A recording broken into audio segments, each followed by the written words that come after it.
नमस्कार, प्रदेश हमारा में आप सभी का बहुत स्वागत है। मैं हूं आपके साथ माजिद अंसारी और बुलेटिन की शुरुआत सबसे पहले बड़ी खबर से। जोधपुर से बड़ी खबर आ रही, जहां पर दुकान में आग लग गई है। कपड़े की दुकान में ये आग लगी है। राज दादी जी अस्पताल के पास ये आग लगी है। तो जोधपुर से इस वक्त बड़ी खबर, जहां पर दुकान में आग लग गई है। ये कपड़े की दुकान थी जिसमें आग लगी है।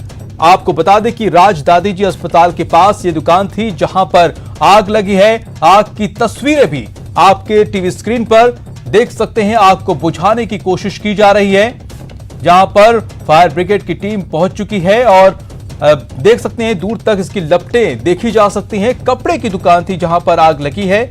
आग बुझाने की कोशिश। चलिए और ज्यादा जानकारी के साथ हमारे साथ ललित जुड़ चुके हैं। ललित, अभी क्या कुछ स्थिति है वहां?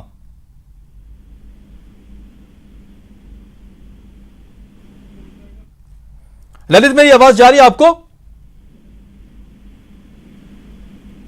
तो हम फिर से संपर्क करने की कोशिश करेंगे, लेकिन तस्वीरें लगातार हम आपको दिखा रहे हैं।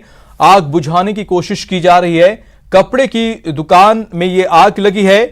राज दादी अस्पताल के पास ये दुकान है जहां पर ये आग लगी है। तस्वीरें आप देख सकते हैं किस तरह से कपड़े की दुकान पूरी तरह से आग की चपेट में है और इसको देखकर अंदाजा लगाया जा सकता है कि जो दुकान में कपड़े रखे होंगे वो पूरी तरह से जलकर खाक हो गए होंगे। हालांकि आग बुझाने की कोशिश लगातार की जा रही है फायर ब्रिगेड की तरफ से। आप तस्वीरों में भी देख सकते हैं। जोधपुर से ये बड़ी खबर देख रहे हैं आप। तो लाखों के सामान जो है जलने की आशंका जताई जा रही है। कपड़े की दुकान में ये आग लगी है और हमारे साथ जुड़ चुके हैं ललित। ललित, अभी क्या कुछ स्थिति है? देखिए माजिद, 4 मंजिला इमारत है, नीचे दुकान है और ऐसे में आग ने विकराल रूप ले लिया है। करीब आधा दर्जन दमकलें मौके पर पहुंच चुकी है। आग पे काबू पाने का प्रयास लगातार चल रहा है, लेकिन अभी तक आग पे काबू नहीं पाया जा सका है। चूंकि कपड़ों और जूतों का शोरूम है, इसलिए आग बड़ी तेजी से फैली है और यही कारण है कि चूंकि बहुत सकरी गलियां हैं, इससे थोड़ी दिक्कत भी आ रही है। लेकिन 3 थानों की पुलिस मौके पर मौजूद है, आधा दर्जन दमकलें हैं और करीब आग बुझाने के प्रयास लगातार चल रहे हैं। जी, बहुत शुक्रिया तमाम जानकारी के लिए ललित। और रुक करते हैं अगली खबर का। न्यूज ट्रेन को लेकर बड़ी खबर जयपुर से आ रही है, जहां पर कोरोना का नया स्ट्रेन मिला है। युवती में कोरोना का नया स्ट्रेन मिला है। तिलक नगर की रहने वाली है युवती। कुछ दिन पहले ब्रिटेन से लौटी थी। तो एक बार फिर से नया स्ट्रेन, कोरोना का नया स्ट्रेन मिला है जयपुर में। और खबर अलवर से है, जहां पर भिवाड़ी में बिजली चोरी के मामले में गिरफ्तारी हुई है। सुपीरियर पॉलीमर्स का मालिक गिरफ्तार हुआ है। 67,85,000 की बिजली चोरी का आरोप है। आरोपी को 15 दिन की न्यायिक अभिरक्षा में भेजा गया है। गिरफ्तारी के बाद उद्योगपतियों में हड़कंप मचा हुआ है। तो बड़ी खबर अलवर से इस वक्त की, भिवाड़ी में बिजली चोरी के मामले में बड़ी गिरफ्तारी हुई है। सुपीरियर पॉलीमर्स के मालिक को गिरफ्तार किया गया है। 67,85,000 की बिजली चोरी का इन पर आरोप है। और अब बात करते हैं, कल प्रदेश के 102 सेंटर्स पर कोरोना वैक्सीन का ड्राई रन का दूसरा चरण होगा। ड्राई रन के इस चरण को लेकर तैयारी पूरी है। अब बारी डमी वैक्सीनेशन की है।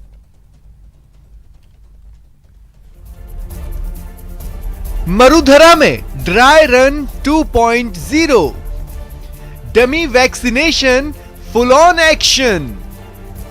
102 सेंटर्स पर होगा ड्राई रन। तैयारी पूरी है कोरोना के खिलाफ ड्राई रन 2.0 की। प्रदेश के सभी जिलों में 102 सेंटर्स पर पूरी मुस्तैदी और सावधानी के साथ 8 जनवरी को कोरोना वैक्सीनेशन को लेकर ड्राई रन किया जाएगा। प्रदेश के जिला अस्पताल, निजी अस्पताल और पीएचसी या फिर सीएचसी में ड्राई रन होगा। कल के लिए पूरी तैयारी है हमारी। 4 फेज में ये वैक्सीनेशन का प्रोग्राम होगा। अभी फर्स्ट फेज की तैयारी चल रही है। करीब 3000 पॉइंट्स जो हमारे कंप्लीट हैं, जिनका फिजिकल वेरिफिकेशन हो चुका है। जयपुर में ड्राई रन को लेकर पूरी तैयारी है। जयपुर के कावटिया अस्पताल, जामडोली CHC और सीकर रोड स्थित निजी अस्पताल में ड्राई रन होगा। यहाँ पर भी 25 लोगों को 25 जो हेल्थ केयर वर्कर हैं उनके पास मैसेज भेजे जाएंगे। उसके बाद मैसेज भेजने के बाद कोविन पोर्टल के द्वारा उनकी 29 संस्थानों के जब उनका समय दिया जाएगा, वहाँ मिलान करके उनका वैक्सीनेशन प्रोसेस पूरा कराया जाएगा। पूर्व की बात ही वही, हमारे वेटिंग रूम में कोविन पोर्टल पे उनकी एंट्री उनका ID से मिलान किया जाएगा। उसके बाद उनका वैक्सीनेशन पे पूरा प्रोसेस किया जाएगा और उसके बाद पश्चात 30 मिनट तक ऑब्जर्वेशन में उनको डॉक्टर देखरेख में रखा जाएगा। पूरा प्रोसेस पूर्व की बात ही हमारे द्वारा किया जाएगा। इसी तरह से चूँकि इस प्रोसेस के बावजूद के बाद ही हमको जो हमारे वैक्सीन का शुरू होना है उन चीज़ों में बड़ी सहायता मिलेगी। जो कमियाँ रहती हैं उन्हें पूर्ण करने में सहायता मिलेगी। उदयपुर में भी डमी वैक्सीनेशन के लिए फुल ऑन तैयारी है। लेक सिटी में 3 CHC का चयन किया गया है, जिसमें 25-25 स्वास्थ्य कर्मियों का चयन किया गया है, जिन्हें कोरोना वैक्सीन के ड्राई रन में शामिल किया जाएगा। मेडिकल टीम वैक्सीनेशन प्रक्रिया को लेकर पूरी तरह से तैयार नजर आ रही है। दौसा में भी तैयारी पूरी है। बकायदा ड्राई रन के लिए दौसा में 3 सेंटर्स बनाए गए हैं। दौसा जिला अस्पताल, CSC बसवा और राजधानी अस्पताल में ड्राई रन कराया जाएगा। तीनों वैक्सीनेशन सेंटर्स के लिए कुल 75 लाभार्थी चिन्हित कर लिए गए हैं। ये सभी लाभार्थी हेल्थ वर्कर हैं। आपको बता दें कि ड्राई रन का मकसद वैक्सीनेशन की प्रक्रिया में आने वाली खामियों को परखना है।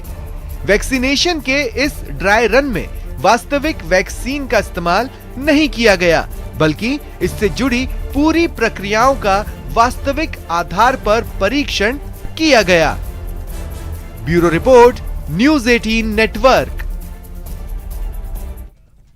और अब बात करते हैं कृषि कानून के विरोध की। हाल ही में केंद्र सरकार द्वारा लाए गए तीनों केंद्रीय कृषि कानूनों का विरोध श्रीगंगानगर जिले में लगातार जारी है। आज श्रीगंगानगर जिले के रायसिंह नगर में कई किसान, व्यापारिक और मजदूर संगठनों की ओर से ट्रैक्टर रैली का आयोजन किया गया। रायसिंह नगर की नई धान मंडी से सीनियर सेकेंडरी स्कूल तक सैकड़ों ट्रैक्टरों की रैली निकाली गई और सभा का आयोजन कर तीनों केंद्रीय कृषि कानूनों को काला कानून बताया गया और कानूनों को वापस लेने की मांग की गई।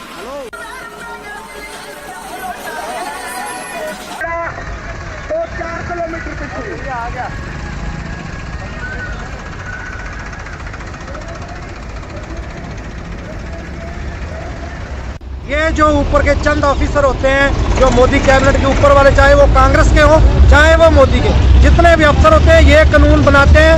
इनको कारपोरेट से मतलब है, किसानों से कोई मतलब नहीं है। जितने भी कानून बना दिए गए हैं कारपोरेट को फायदा पहुंचाने के लिए इनडायरेक्टली, वो सारे के सारे हम लोग पढ़े लिखे हैं और हमने सारे के सारे वो कानून पढ़ा है। केंद्रीय कृषि राज्य मंत्री कैलाश चौधरी ने न्यूज़ 18 से खास बातचीत की। कृषि कानूनों पर उपजे विवाद को लेकर कैलाश चौधरी ने कहा कि मौजूदा कानून किसानों की स्थिति में परिवर्तन लाने वाले हैं।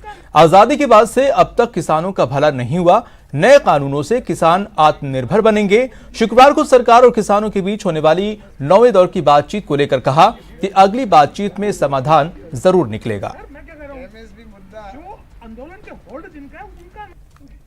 केंद्रीय कृषि राज्य मंत्री कैलाश चौधरी मेरे साथ हैं। सर, कल फिर किसानों के साथ वार्ता है, क्या उम्मीद है कुछ परिणाम निकलेगा?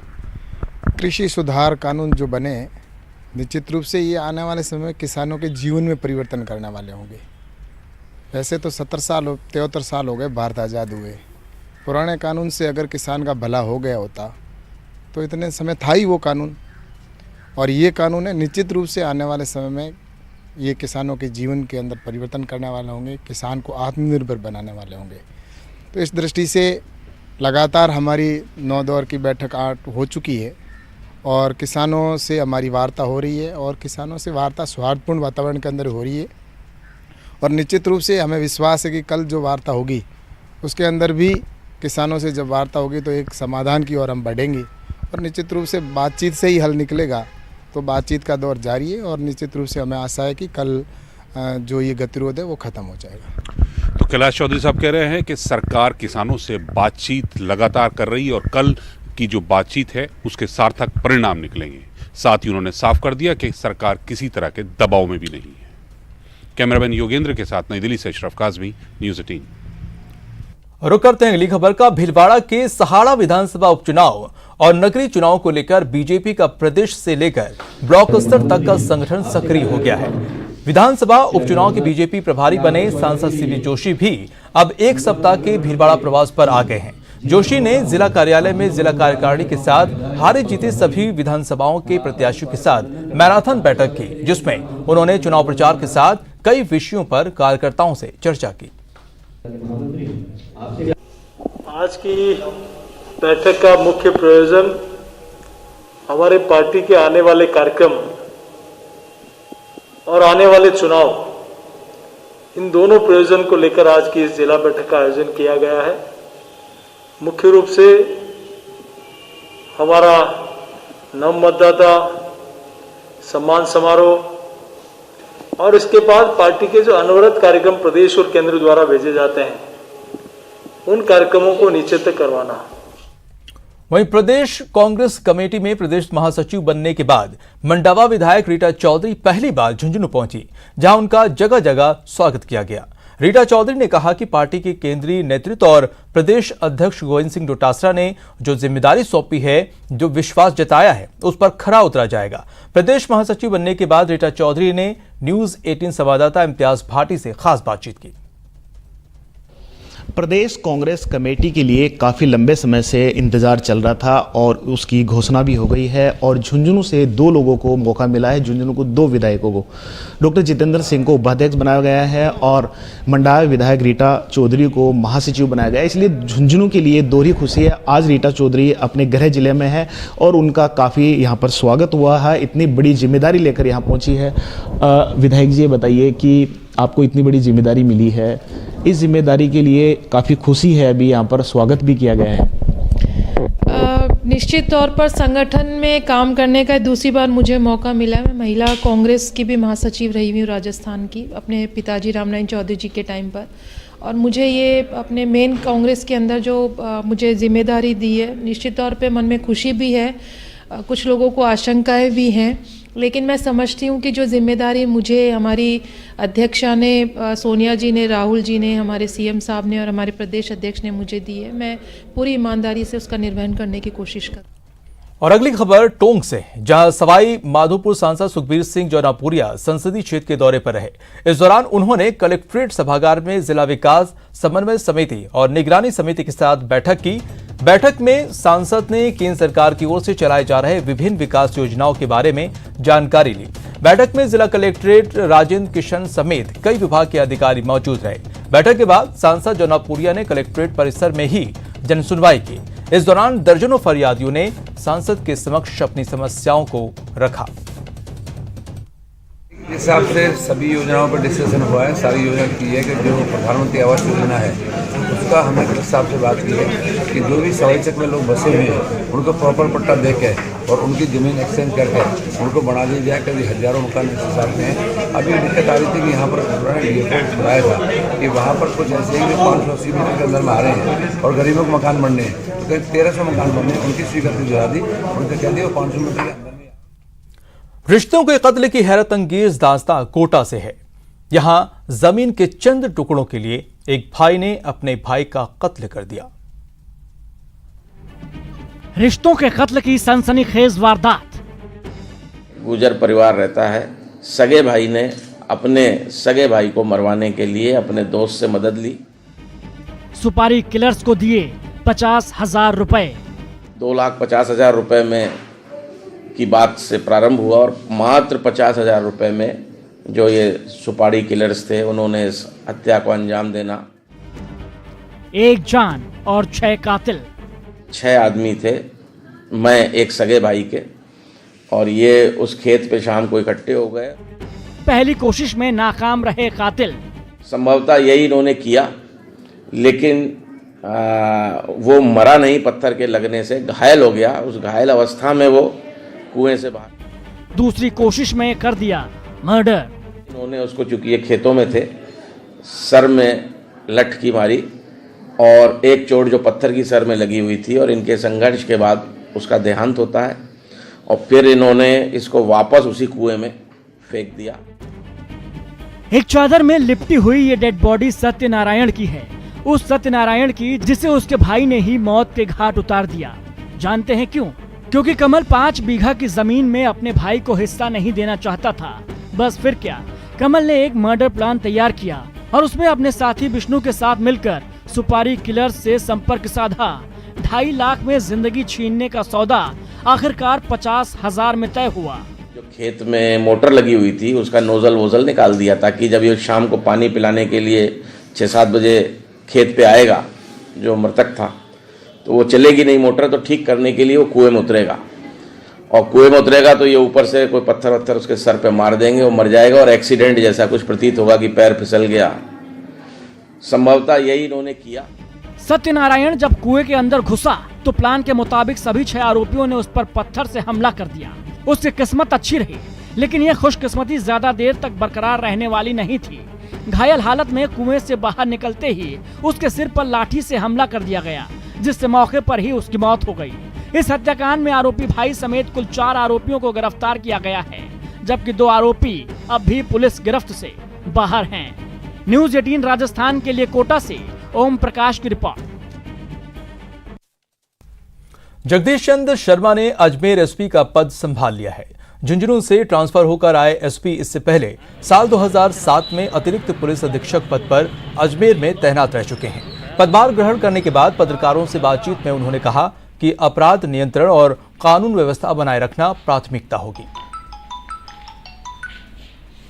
कि पिछले करीब 1 साल से कोविड की वजह से रोजगार पे असर पड़ा है, बेरोजगारी बढ़ी है, और यही एक कारण है कि इन दिनों में आपने देखा होगा लूट की घटनाएं बढ़ी है, चोरी की घटनाएं भी बढ़ी है। लेकिन हमारी सरकार भी सक्रिय है और पुनः आपने देखा होगा अर्थव्यवस्था अपनी पटरी पर लौट रही है, रोजगार के साधनों का सृजन हो रहा है, और हमारा युवा वर्ग निश्चित रूप से रोजगार प्राप्त करने के बाद अपराधों से दूर रहेगा। फिलहाल रुकते हैं छोटा सा ब्रेक के लिए।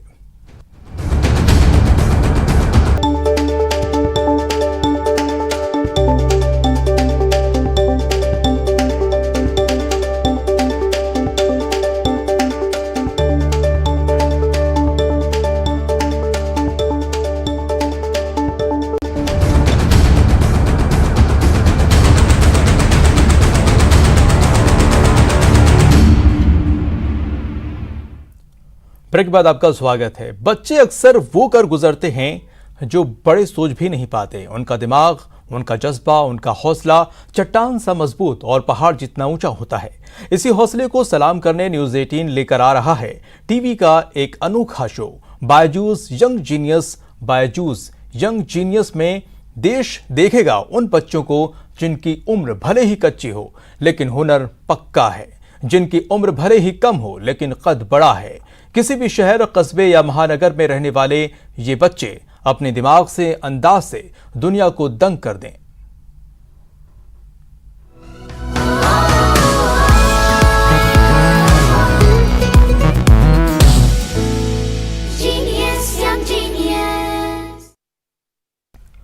यह खास कार्यक्रम हम दिखाएंगे 16 जनवरी से, लेकिन उससे पहले आपको मिलाते हैं कुछ और कमाल के किड से। मध्य प्रदेश के मुरैना में रहने वाली ताइक्वांडो गर्ल अद्रिका गोयल की उम्र सिर्फ 12 साल है, लेकिन इतनी सी उम्र में ही उसने पूरी दुनिया देख ली है। रसोई में सिलेंडर ब्लास्ट में जख्मी हुई अद्रिका का चलना फिरना मुश्किल था, लेकिन वो आज ताइक्वांडो ब्लैक बेल्ट है। हौसले के साथ उसने साहस की मिसाल भी कायम की।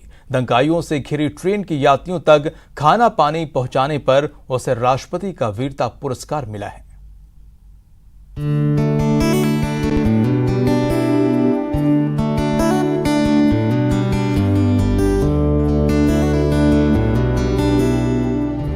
नॉर्मल नहीं, एक्स्ट्रा नॉर्मल लाइफ जीनी है तुम्हें।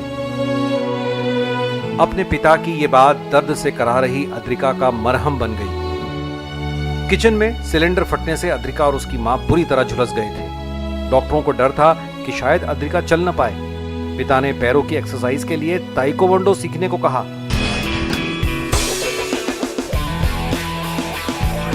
फिर क्या था, कुछ ही सालों में यह लड़की ताइक्वांडो चैंपियन बन गई, ब्लैक बेल्ट पा लिया। अब तक 20,000 से ज्यादा बच्चों को आत्मरक्षा के गुर भी सिखा चुकी है। जब मैं 6 साल की थी तो मेरे यहाँ जो गैस सिलेंडर का केस हुआ था, तब से जो मेरे फादर ने मुझे मोटिवेट किया था कि मुझे एक्स्ट्रा नॉर्मल बनना है, तो इसलिए मेरे लेग्स की एक्सरसाइज के लिए और मुझे एक्स्ट्रा नॉर्मल बनना था, इसलिए मैंने ताइक्वांडो ज्वाइन किया था। मुरैना में मेरे लगभग 15 साल के एक्सपीरियंस में इतनी कम एज की जो गर्ल्स हैं उनसे कम ये 100% ऊपर है। ताइक्वांडो तो 12 साल की इस लड़की की एक्स्ट्रा नॉर्मल लाइफ की शुरुआत थी। 2018 में मुरैना में छत्तीसगढ़ एक्सप्रेस बंद में घिर गई। ट्रेन को लोगों ने घेर लिया और डरे हुए सहमे हुए यात्रियों ने बोगियां भीतर से बंद कर ली। जैसे ही अद्रिका को यह पता चला, वो घर में रखा सारा खाना बटोरकर भाई के साथ अकेले स्टेशन पहुंच गई। हम लोगों ने जब खिड़कियों पे नॉक किया तो फिर उन लोगों ने बहुत डरते हुए से पूछा, और फिर हमने बोला कि हम खाना पानी लाए हैं। तब उन लोगों ने बहुत छोटा सा छेद खोला, बहुत थोड़ा सा खोला, और फिर ना हमसे पैकेट्स वगैरह छीन के अंदर लिए। फिर उसके बाद उनको धीरे धीरे करके ट्रस्ट हो गया कि हाँ ये लोग बांटने ही आए हैं, तो फिर उन लोगों ने खिड़की भी खोल दी और गेट्स भी खोल दिए। तो फिर हमने अंदर जाके ईजिली सामान बांट दिया। 2 अप्रैल 2018 की इस घटना ने अद्रिका को मुरैना की शेरनी बना दिया। राष्ट्रपति ने अद्रिका और उसके भाई दोनों को बहादुर बच्चों के तौर पर सम्मानित किया। बेटी बचाओ बेटी पढ़ाओ की ब्रांड एम्बेसडर बनी। India book of records, world records of India में मल्टी टैलेंटेड गर्ल के रूप में नाम दर्ज हुआ। पिता का सीना गर्व से चौड़ा हो गया। इसने हार नहीं मानी। 7 साल 11 महीने की उम्र में इसने मात्र ब्लैक बेल्ट जो हाईएस्ट ट्रेनिंग का होता है वो इसने हासिल कर लिया था। जब चूंकि इसने ये हासिल कर लिया था, इसने कहा पापा ये हो चुका है, अब मैं गोल्ड कैसे जीतूं, क्योंकि according to government norms cadet की फाइट में हम नहीं जा सकते हैं। तो मैंने कहा बेटा ये निर्भया वगैरह के इतने केस हो गए हैं, आप तो जागरूक हो चुकी हैं, दूसरे बच्चों को भी आप जागरूक अगर करोगे तो आप समझ लो वो अपने आप में एक रियल गोल्ड होगा। इसको ये बात लग गई 26 जनवरी 2017 से इसने नंगे पैर 10 किलोमीटर पैदल चल के रैली आयोजित करी। गर्व का सिलसिला आज भी जारी है।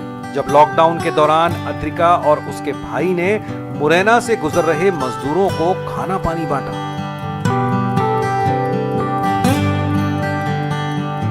यहां तक कि बेजुबान जानवरों को भी खाना खिलाते रहे।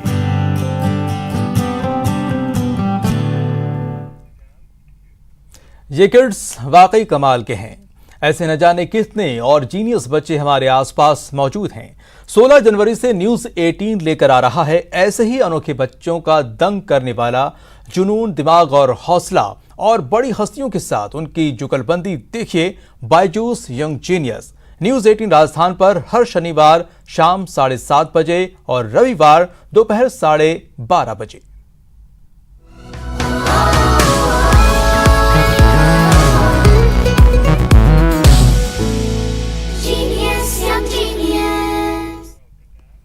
और इसी के साथ इस बुलेटिन में इतना ही। नमस्कार।